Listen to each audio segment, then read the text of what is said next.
1 টাকা সুদ খেলে 36 বারেরও বেশি জেনা করা হয়। রাসূল সাল্লাল্লাহু আলাইহি ওয়াসাল্লাম বলছেন, বনি ইসরাইল যদি মায়ের সাথে জেনা করার মতো পাপ করে, মুসলিমরাও করবে। তার মানে যারা আজকে সুদের সাথে জড়িত, এরা জেনার পাপের সাথেও, কার সাথে জেনা করছে? কার সাথে? মায়ের সাথে। আমি এই বক্তব্য এখানে এখন দিব না, এর পরের বাক্যে চলুন।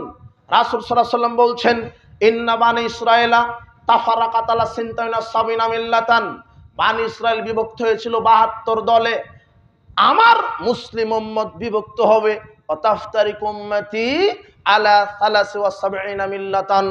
আমার মুসলিম উম্মত বিভক্ত হবে 73টি দলে। এখানে একটি কথা, মুসলিম বিভক্ত হবে 73 ফেরকায়, কুল্লুহুম ফিন্নার, প্রত্যেকটা দল যাবে জাহান্নামে, ইল্লা মিল্লাতান ওয়াহিদাতান, একমাত্র একটা দল যাবে জান্নাতে। সাহাবীগণ জিজ্ঞাসা করলেন, সেই দল কোন দল? তারা কারা? মান হিয়া ইয়া রাসূলুল্লাহ, তারা কারা?